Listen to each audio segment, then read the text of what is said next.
Hi, if you take an Indian to any restaurant, do you know what he's going to order? You guessed it right. It's creamy and the most amazing dish ever, butter chicken. Everybody loves butter chicken, and it's this amazing, creamy, rich dish with succulent pieces of chicken in it. And today, at 3 Spoonsful, let's learn how to make it. Hi, I'm Shweta, and welcome to 3 Spoonsful by Shweta Mehra.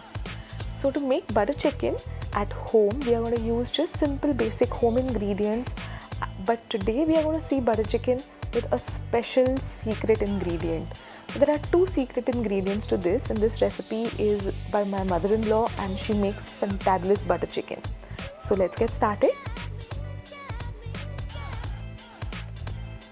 So what I have here is boneless pieces of chicken which I have cut into cubes, and I'm going to marinate them with a little bit of salt, red chili powder. For this entire recipe of butter chicken, I'm going to be using only Kashmiri red chili powder because that gives very good color. So I can use it in more quantities, otherwise the chicken will turn out to be extremely spicy. And ginger and garlic paste. And then we'll just mix it all up very well and let it marinate for a while. Up to half an hour, even if half an hour you let it marinate, this recipe turns out very well. It's a very forgiving recipe. You can really go your way with this.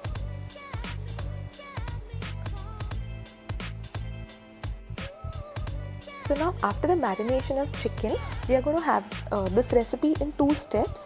First, we are going to cook the chicken, and second is we are going to make the sauce or the gravy basically.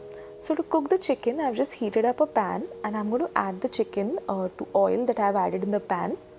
You could absolutely do this in the oven as well, but I just prefer to do this in the pan because this is the same pan that we are going to be using throughout the recipe, and then this entire chicken leaves behind a lovely taste, a lovely aroma. And since we are going to continue in the same pan with the same oil to go ahead with it, it just adds flavor to the chicken, or so we believe in our house, and we continue to do this. But you could absolutely grill your chicken in the oven. It tastes excellent that way as well.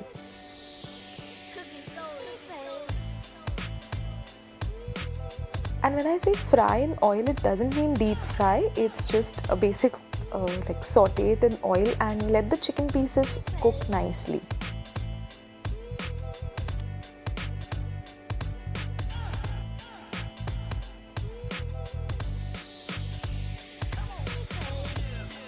You can see those lovely gravy bits which are at the bottom of the pan, and that's what adds the flavor when you're actually going to be making the curry part of the butter chicken as well.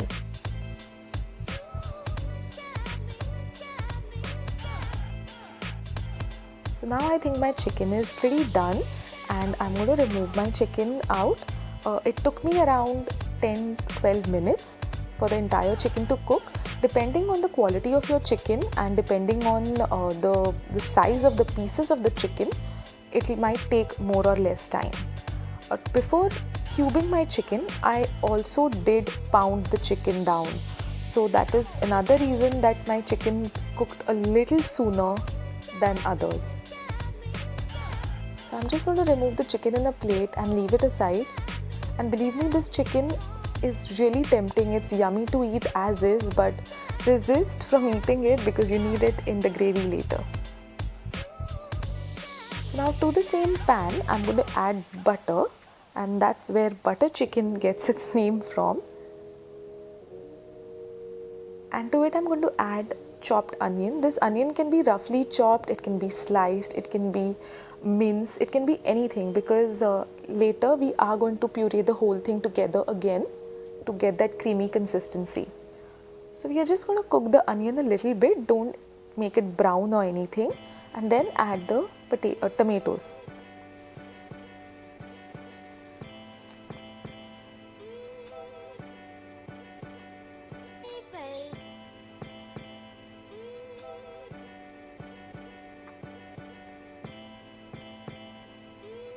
Just mix together everything nicely, and then we'll add the ginger and garlic paste.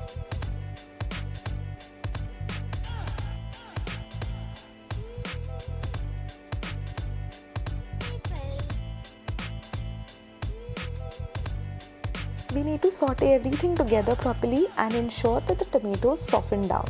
And this is the secret ingredient.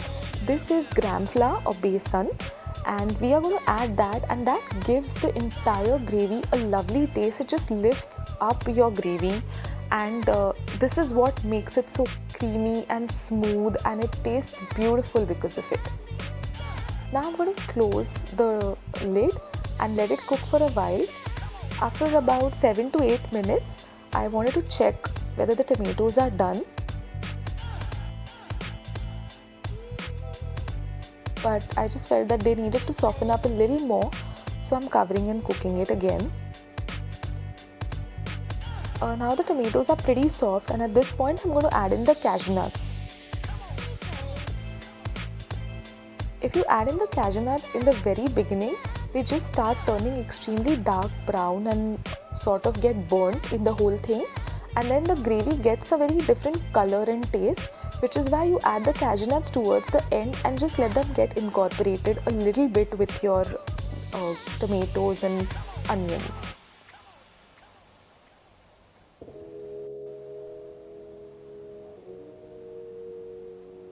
So now you can see that this entire gravy has become really soft, and it's sort of very thin. So at this point I have pureed it in a jar, and I'm now going to be straining it. Now this straining is completely optional. We do it at home when we are serving for a party or something, but if it's a generic dinner at home, we don't do it. However, you could go ahead and do it because it just gives it a lovely creamy feeling. It's a very smooth taste. But even if you skip it because it's just a regular night, it's okay, because you can see that there's barely anything that gets out. But after doing that, you can see how lovely this gravy looks. It looks really amazing. Now we're just going to add the garam masala to this.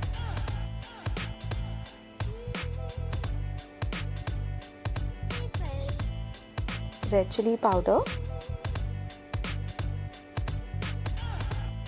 salt, and mix it properly.